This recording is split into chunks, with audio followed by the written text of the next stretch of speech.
Website, तीसरा गोल कुछ और है, चौथा गोल कुछ और है।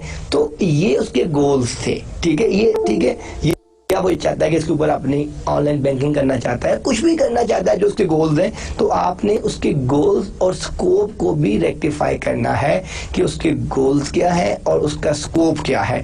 यानी उस प्रोजेक्ट का क्या स्कोप होगा, उसके क्या गोल्स होंगे, ये आप सारी की सारी जो चीज़ें हैं ये आप गोल्स और जो आपका स्कोप है ये आप उसमें डिज़ाइन करते हैं। उसके बाद creating the work break down structure, कि अब आपने एक प्रोजेक्ट ले लिया। WBS एक टेक्निक होती है, हम पढ़ेंगे कि आपने अपने प्रोजेक्ट को किस तरह डिफरेंट आपने डिवाइड, मैं कहता हूँ इस यूनिवर्सिटी को ऑटोमेट कर दें। इट्स ऑटोमेशन, एक वर्ड है। ऑटोमेशन में बहुत से मॉड्यूल आ जाएंगे, वेब का मॉड्यूल आ जाएगा, डेटाबेस का मॉड्यूल आ जाएगा, नेटवर्क का मॉड्यूल आ जाएगा, सॉफ्टवेयर का मॉड्यूल आ जाएगा। तो हर अब सॉफ्टवेयर के अंदर एक और बहुत से मॉड्यूल्स आ जाएंगे, वेब के अंदर और बहुत सी चीजें आ जाएंगी। तो ऑटोमेशन तो एक बहुत वास्ट फील्ड है, उसको हम जब डिप्लॉयमेंट की तरफ जाएंगे तो हम उसके डिफरेंट मॉड्यूल्स बनाएंगे, जिसको हम मॉड्यूलर अप्रोच भी कहते हैं। मॉड्यूलर अप्रोच यही होती है कि आप उसके अंदर अपने डिफरेंट मॉड्यूल्स क्रिएट कर देते हैं, और वो जो मॉड्यूल्स आप क्रिएट करते हैं उसकी क्रिएशन के ऊपर आपकी जो सॉफ्टवेयर डिजाइनिंग होती है, सॉफ्टवेयर टेस्टिंग होती है, वो सारी की सारी उसके ऊपर चल रही होती है। तो हम वर्क ब्रेक डाउन स्ट्रक्चर को कैसे क्रिएट करते हैं, कैसे डिजाइन किया जाता है, कैसे उसको डिप्लॉय करते हैं, वो भी हम इसमें इंशाल्लाह ताला देखेंगे। इसके बाद हम आ जाएंगे identify the task and activities, जो मैंने यहाँ आपको बात की है कि जब आपने उसको एक प्रोजेक्ट दे दिया, अब आपने एक प्रोजेक्ट मैनेजर हायर कर लिया। वो जो एक प्रोजेक्ट मैनेजर है उसके नीचे आपके असिस्टेंट मैनेजर्स हो सकते हैं, उसके नीचे टीम लीड्स हो सकते हैं एंड सो ऑन, ठीक है। तो आपने टास्क देखने हैं कि आपके कितने टास्क हैं। लाइक आपने बिल्डिंग बनानी है, आपके पास लैंड है, फिर आपने स्ट्रक्चर बनाना है, फिर आपने मैप बनाना है, फिर आपने, तो डिफरेंट एक्टिविटीज हैं, ठीक है। आपने कार चलानी है, तो कार चलाने के लिए भी, इसको लर्निंग के लिए भी डिफरेंट टास्क हैं और डिफरेंट एक्टिविटीज हैं। दुनिया में आप कोई भी काम करते हैं तो हर टास्क में आप अगर उसको देखें, इन डेप्थ देखें, तो डिफरेंट, आप अपनी डिग्री कंप्लीट करने के लिए आ रहे हैं तो मल्टीपल टास्क हैं जो आपने परफॉर्म करने हैं, मल्टीपल एक्टिविटीज हैं जो आपने इन 4 सालों में परफॉर्म करनी है। आफ्टर दैट इंशाल्लाह यू विल गेट डिग्री। तो ये जो टास्क हैं और जो आपकी डिफरेंट एक्टिविटीज हैं, इनको आप कैसे आइडेंटिफाई करेंगे, कैसे देखेंगे, ये सारी चीज़ें। इसके बाद software size and reuse estimating, ठीक है, कि हम एक वर्ड होता है सॉफ्टवेयर रीयूजेबिलिटी, आगे इंशाल्लाह डिस्कस करेंगे। तो जो आपके सॉफ्टवेयर का साइज क्या है, ठीक है, उसकी कैपेसिटी, यहाँ साइज से मुराद ये मेगाबाइट वाला साइज नहीं है कि इट विल बी 2 GB और 5 GB, नो। उसकी बाउंड्रीज क्या क्या हैं, उसके मॉड्यूल्स क्या क्या हैं, उसके टास्क क्या क्या हैं, उसकी एक्टिविटीज क्या क्या हैं, सॉफ्टवेयर के अंदर प्रोसेसेस कितने होंगे, मॉड्यूल्स कितने होंगे, लिंक किस तरह करना होगा, डिजाइन किस तरह करना होगा, उसको डिप्लॉय किस तरह करना होगा। ये सारे के सारे आपके पास जो सॉफ्टवेयर का साइज और रीयूज एस्टिमेटिंग है कि आप उसकी जो एस्टिमेट को रीयूज किस तरह करेंगे, ये सारी चीजें इसमें आ जाएंगी।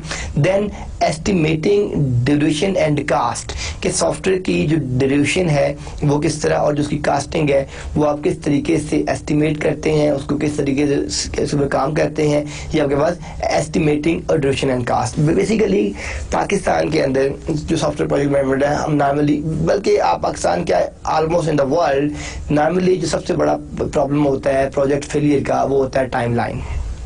अगर आपको 1 साल कहा जाता है तो वो 1.5 साल में होता है, 1.5 साल कहा जाता है तो 3 साल में होता है, ठीक है। तो बेसिकली हमने ये भी देखना है कि हम उसको कितना ज़्यादा, उस सॉफ्टवेयर को, उस प्रोजेक्ट को हम कितना ज़्यादा टू टाइम लेके आ सकते हैं कि वो इन टाइम ऑन टाइम ख़त्म हो जाए। ऐसा ना हो कि 1 ईयर का प्रोजेक्ट 2 ईयर के अंदर चला जाए। तो आपने उसकी एस्टिमेट, उसकी ड्यूरेशन, उसकी कास्टिंग कैसे फाइंड करनी है, कौन से टूल्स हैं, कौन से मेथड्स हैं, वो हम डिस्कस करेंगे। देन असाइनिंग रिसोर्सेज, आपके पास डिफरेंट, एक प्रोजेक्ट को कंप्लीट करने के लिए आप वेब डेवलपमेंट करना चाहते हैं तो आपको डिज़ाइनर चाहिए, आपको ग्राफिक डिज़ाइनर चाहिए, ठीक है, आपको डोमेन नेम चाहिए, आपको होस्टिंग चाहिए। तो ये डिफरेंट रिसोर्सेज हैं जो आपने कैसे, कौन कौन सी रिसोर्सेज हैं उनको आपने कैसे असाइन करना है। तो उन तमाम रिसोर्सेज को असाइन करने के लिए आपको क्या क्या नीड्स हैं, आपकी क्या क्या रिक्वायरमेंट है, वो देखना है। चूजिंग एंड ऑर्गेनाइजेशनल फॉर्म, उसको एक कंपनी के फॉर्म में कैसे लेके आना है, ठीक है, एक फर्म की फॉर्म में कैसे लेके आना है। कंसिडरिंग डिपेंडेंसीज, बाज़ दफ़ा ये होता है घर बनाना, आपने लैंड नहीं है तो घर नहीं बन सकते। अगर लैंड के ऊपर आप जब तक उसको स्ट्रक्चर नहीं बनाएंगे तो आप उसकी फिनिशिंग नहीं कर सकते, यानी कि पहले फिनिशिंग कर लें बाद में स्ट्रक्चर बनाएं, नो इट्स नॉट पॉसिबल, ठीक है। तो बाज़ दफ़ा सॉफ्टवेयर डेवलपमेंट के अंदर डिफरेंट मॉड्यूल दूसरे मॉड्यूल के ऊपर डिपेंड कर रहा होता है। उनकी जो डिपेंडेंसीज है वो जो आप किस तरह डिपेंड कर रहा होता है वो भी देखना है आपने, कि आपने कैसे कंसिडर करना है कि कौन सा मॉड्यूल कहाँ पे डिपेंड कर रहा है, कैसे डिपेंड कर रहा है, वो भी आपने देखना है। स्केड्यूलिंग द वर्क, आपका जो वर्क है वो आपने किस तरीके से कैसे स्केड्यूल करना है।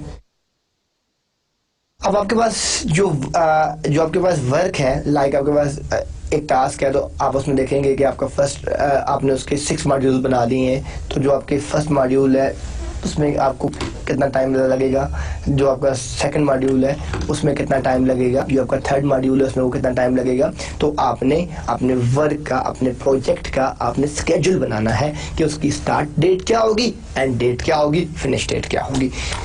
देन लास्ट में एक और टॉपिक आता है, आपकी जो होती है रिक्वायरमेंट, हम इसको भी डिस्कस करेंगे। तो ये डिफरेंट कंटेंट्स हैं जो हम साथ साथ लेके चल रहे हैं। देन हम आगे देखेंगे developing the software requirement specification, जिसको हम SRS कहते हैं।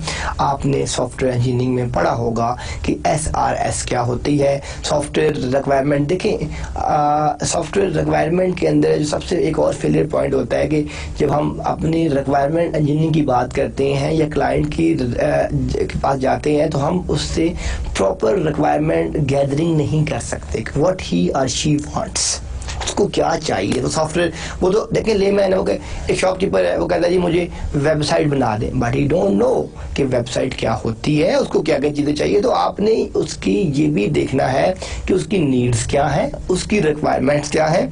उसकी नीड्स और उसकी रिक्वायरमेंट के ऊपर ही आप उसकी स्पेसिफिकेशन को फाइंड करेंगे। जब तक आपको नीड्स और रिक्वायरमेंट का पता ही नहीं है तो आप उसकी सॉफ्टवेयर की जो स्पेसिफिकेशन नहीं डिज़ाइन कर सकते, नहीं बना सकते। तो आपने ये भी देखना है कि उसको सॉफ्टवेयर के अंदर कौन कौन से नीड्स हैं, क्या क्या उसकी रिक्वायरमेंट्स हैं। तो आपने ये भी सॉफ्टवेयर रिक्वायरमेंट स्पेसिफिकेशन के अंदर सारे का सारा डिज़ाइन करना है। डिटरमाइनिंग द प्रोजेक्ट रिस्क्स, कौन कौन से प्रोजेक्ट आपके पास रिस्क आते हैं, ठीक है। एक प्रोजेक्ट को सक्सेसफुल रन करने के लिए आपके पास कौन कौन से रिस्क आपको चाहिए, ठीक है। अब रिस्क क्या क्या आपके पास आ जाते हैं, सॉरी हमें बात करके कौन कौन से रिस्क नहीं, कि एक प्रोजेक्ट के अंदर कौन कौन से रिस्क आ सकते हैं, ठीक है। सॉफ्टवेयर डिज़ाइन, आपने अपना एक प्रोजेक्ट स्टार्ट किया, माइट बी जो सॉफ्टवेयर डिज़ाइनर था वो जब आपका प्रोजेक्ट मिड में जाता है तो वो छोड़ के चला जाता है। आपका जो हार्डवेयर मशीन थी वो उसमें कोई आपका हार्डवेयर फेलियर हो गया, ठीक है। किसी मॉड्यूल के ऊपर आपकी कोडिंग में प्रॉब्लम आ गया, ठीक है।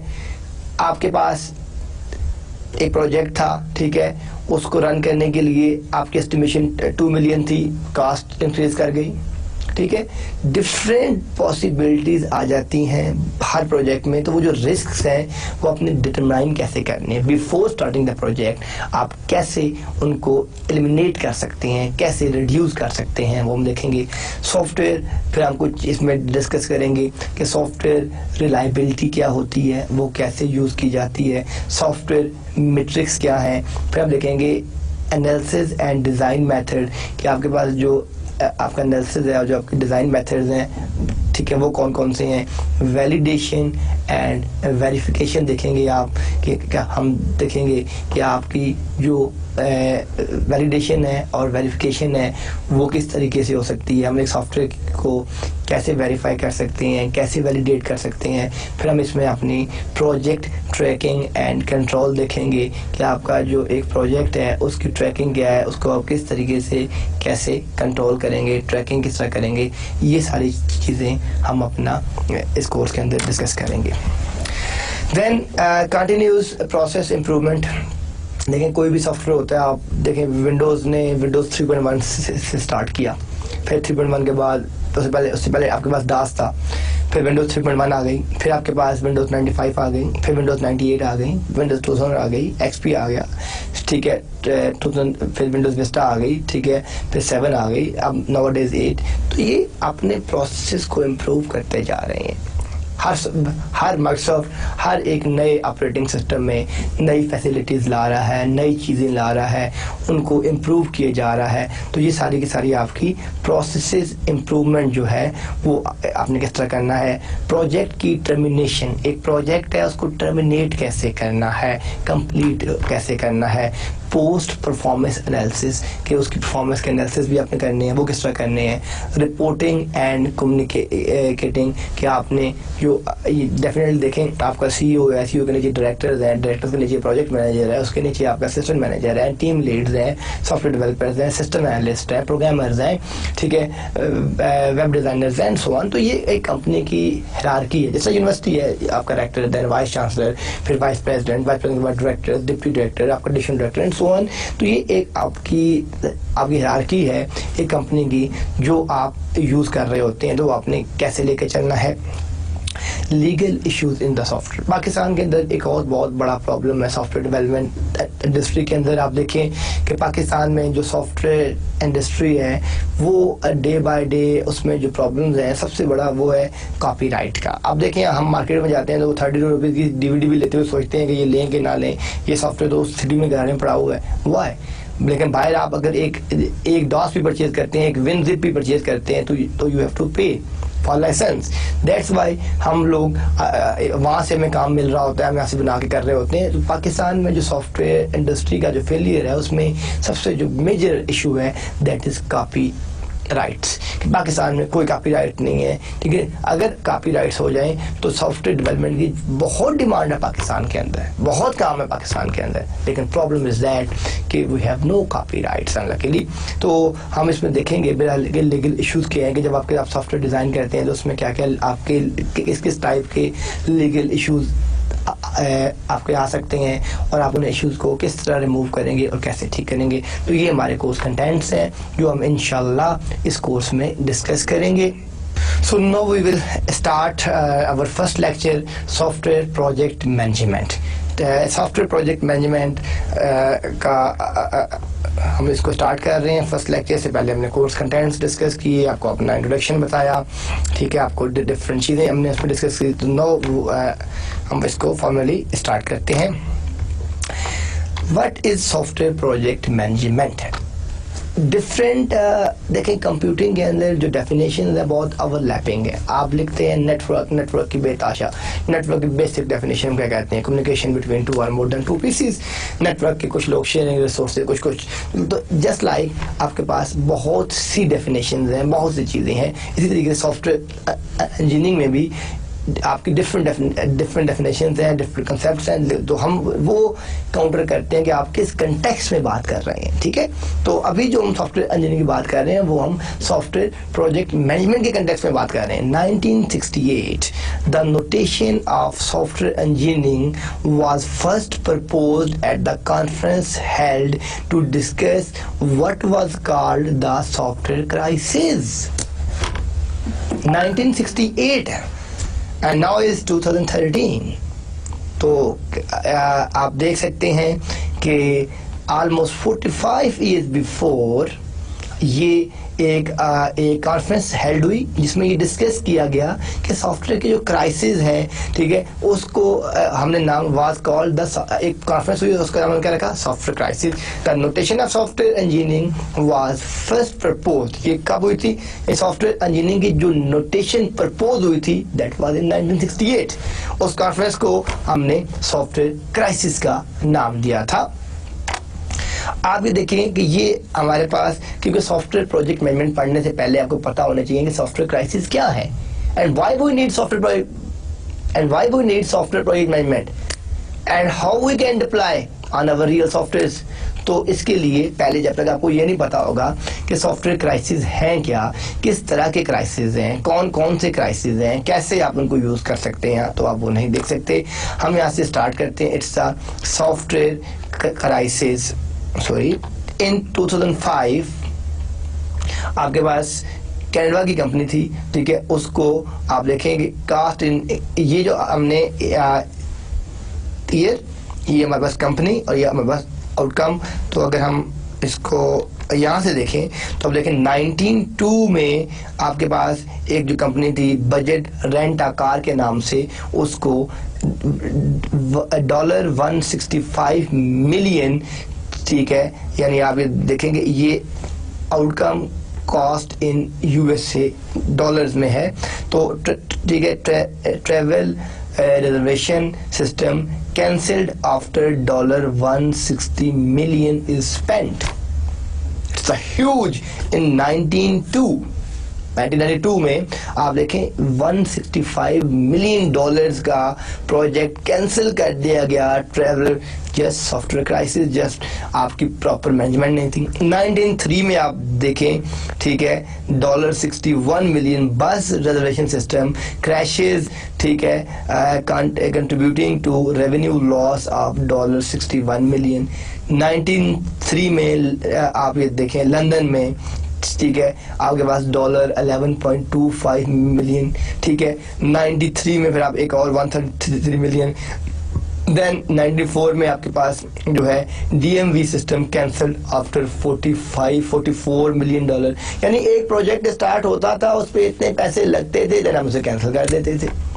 तो ये क्यों होता रहा है? सॉफ्टवेयर प्रोजेक्ट मैनेजमेंट की वजह से होता रहा है। अब आप देखें तो अगर हम इसको और देखें तो ये चार्ट आप देख सकते हैं कि 96 में क्या हुआ, 97 में क्या हुआ, देन 97 में आप ये देखें US इंटरनल रेवेन्यू सर्विस, ठीक है, $4 billion इज स्पेंट, कैंसिल हो गया 4 बिलियन ये, और 97 का 4 बिलियन और आज 2013 का 4 बिलियन को कैलकुलेट करें तो इट मींस 40 बिलियन अगर उसको हम आज की करेंसी के साथ देखें। फिर 98 में तो आप ये देख रहे हैं कि ये डिफरेंट आपके $50 मिलियन, 151 मिलियन। तो इन द लास्ट जो मैंने डाटा लिया है वो 2005 तक डाटा लिया है, आगे भी है 2006 में आ जाए, 7 में आ जाए, 8 में आ जाए। तो लास्ट क्या है? Problem with inventory system contributes to $33.3 million का लास्ट। तो आप ये देख रहे हैं कि ये सॉफ्टवेयर क्राइसिस है, ठीक है, क्राइसिस जो आपका चल रहा है। कब से ये हमने जो मैंने आपको बताया है 92 से बताया है, इससे शायद पीछे भी हो, ठीक है, लेकिन जो मैंने वर्किंग की, जो मैंने स्टडी किया, मुझे 92 से लेकर मैंने 2005 से 6-7 में भी होगा, 8 में भी होगा।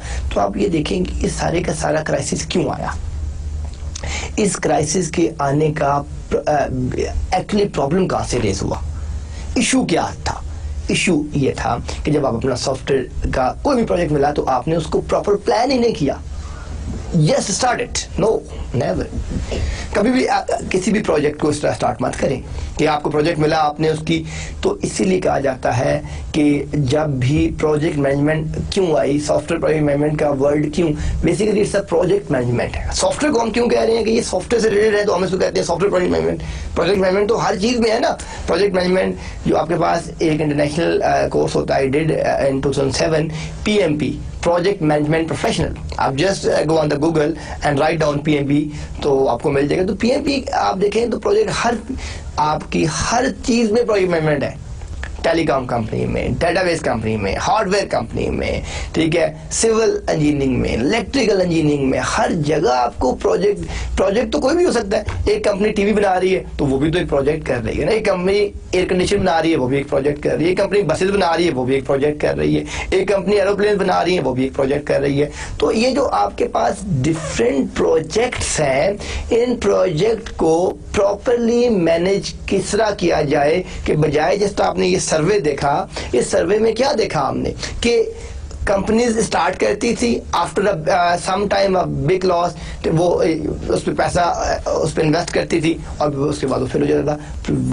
इसमें मेजर रीजन वाज दैट, ठीक है, अनप्लान्ड कि यानी प्लान नहीं किया हुआ था सॉफ्टवेयर को डिज़ाइन कैसे करना है, उसकी कंट्रीब्यूशन किस तरह करनी है, उसको आपस में लिंक कैसे करना है। तो ये जो इश्यूज थे ये सारे के सारे आपके सॉफ्टवेयर प्रोजेक्ट मैनेजमेंट के इश्यूज से जो आपके सॉफ्टवेयर क्राइसिस के हमने ये देखा। तो आज जो हमारा लेक्चर है मैं आपको स्टार्ट ही यहाँ से कर रहा हूँ ताकि आपको ये बात पता चले कि why we need software project management, why we are studying this course.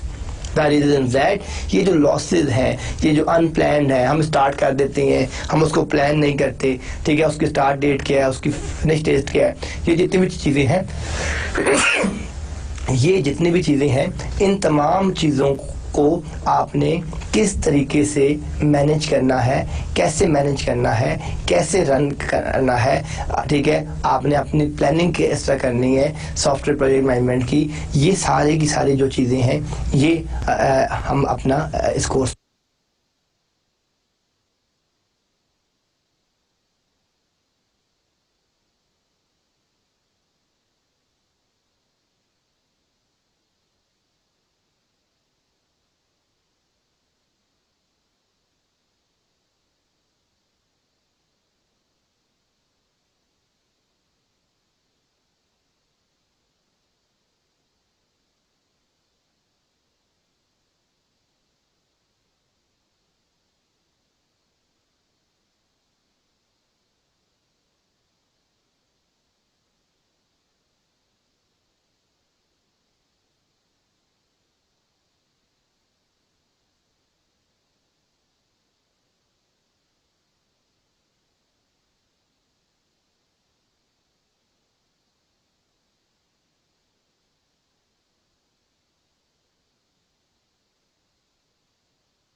में डिस्कस करेंगे कि सॉफ्टवेयर डेवलपमेंट क्या है, ठीक है, उसको हम किस तरीके से यूज़ कर सकते हैं, तो ये चार्ट देख के आपको अब आइडिया हो गया होगा कि why we need software project management. ठीक है, अब हम इसको आगे लेके कंटिन्यू करते हैं।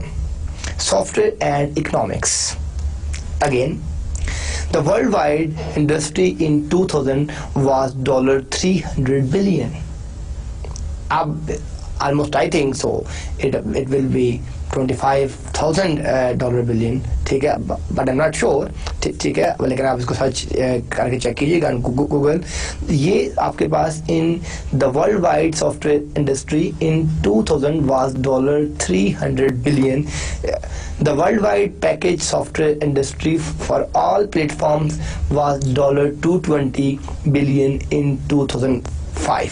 जो वर्ल्ड वाइड पैकेज था सॉफ्टवेयर इंडस्ट्री का फॉर ऑल प्लेटफॉर्म्स। प्लेटफॉर्म्स क्या है अभी हम आगे डिस्कस करते हैं कि कौन कौन से प्लेटफॉर्म्स होते हैं।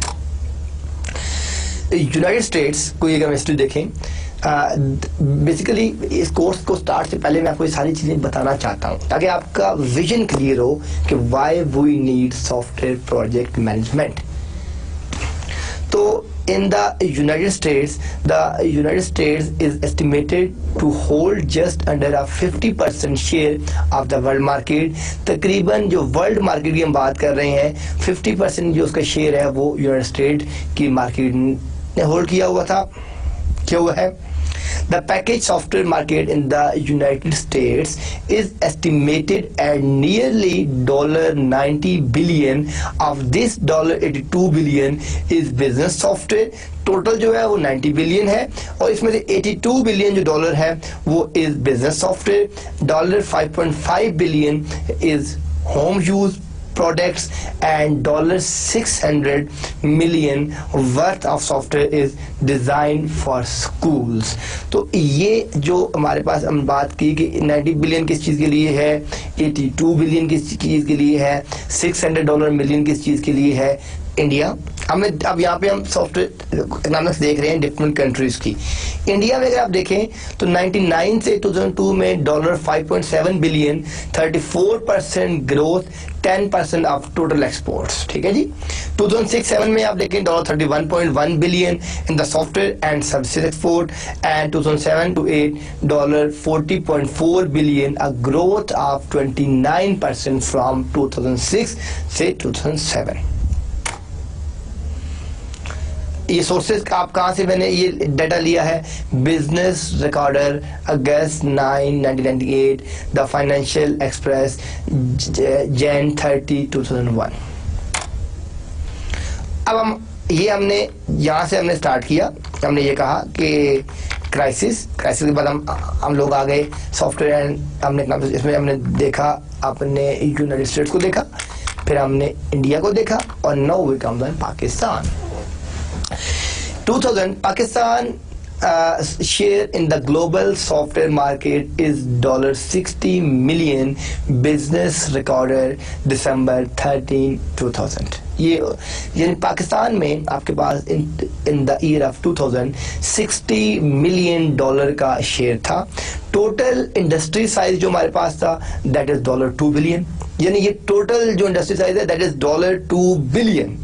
ठीक है, और इसमें से 60 मिलियन जो है वो पाकिस्तान के पास था। ये अगर आप ये देखें, अब इसके अंदर क्या हो रहा है कि ये आपके पास ग्लोबल आपके एक्सपोर्ट्स हैं और इसके अंदर आपके इंडस्ट्री में यानी टोटल जो है ये $600, इसमें जो आपके पास डोमेस्टिक इंडस्ट्री है $1.4 बिलियन एंड $600 मिलियन, यानी जो आपकी ग्लोबल एक्सपोर्ट्स है वो $600 मिलियन है और जो आपकी डोमेस्टिक इंडस्ट्री के लिए वो ये है। इन दोनों को जब हम ऐड करते हैं तो $75 million IT export revenue reported by SPP। ठीक है, $150 मिलियन IT एक्सपोर्ट, ठीक है, ब्रॉड। ये डाटा हमने सोर्स किया है billing point study September 2005, IT revenue understand version 1.4 अगस्त। ये डाटा मैंने 2006 का जो मुझे मिला वो मैंने लेके यहाँ आपको बताया है कि टोटल इंडस्ट्री साइज क्या था। अब डेफिनेटली ज़्यादा होगा, कम नहीं होगा। वाई सॉफ्टवेयर प्रोजेक्ट फेल्स, मैं उसी क्वेश्चन पे आगे जहाँ से मैं स्टार्ट करना चाह रहा था कि सारी चीज़ें आपको बताने के लिए बहुत ज़रूरी था ये हिस्ट्री बताना। क्योंकि जब तक आपको हिस्ट्री नहीं पता चलेगी तब तक आपके ध्यान में ये बात आ नहीं सकती कि why software project fails, why we need software project management. तो अभी हम कुछ रीजंस देखते हैं कि why software project fails. First क्या है, management problems were more frequently dominant cause than technical problem. पहला इशू क्या है, यानी जो हमारे पाकिस्तान में जो सबसे बड़ा प्रॉब्लम है, मतलब हम अनलकी, चाहे वो यूनिवर्सिटीज़ हैं, चाहे वो टेलीकॉम कंपनीज हैं, चाहे वो गवर्नमेंट है, कि जब एक गवर्नमेंट आती है वो आके सारे के सारे अपने सेक्टर चेंज अपने लगा देती है। ठीक है, चाहे कोई बंदा काबिल है नहीं है। तो अब सॉफ्टवेयर के अंदर भी ये होता है कि जब कोई कंपनीज है, हम उसकी जो टॉप मैनेजमेंट है, हम जब वो चेंज करते रहते हैं, ठीक है, तो वो बार बार जब चेंज होंगी तो उसमें टेक्निकल इश्यूज आएंगे। एक बंदा एक सॉफ्टवेयर प्रोजेक्ट मैनेजमेंट था, उसमें वो काम कर रहा था, उसको अब 6 मंथ बाद चेंज कर देते हैं, दूसरा आएगा, पहले तो उसको बात समझ ही नहीं आएगी कि ये प्रोजेक्ट था क्या, इस पे प्रॉब्लम क्या थे, काम क्या हो रहा था, टीम लीड में उसकी कोई लिंक नहीं होगा। तो एक तो इशू है management problems were most frequently dominant cause than technical problem इतने ज़्यादा नहीं है, एडमिनिस्ट्रेटिव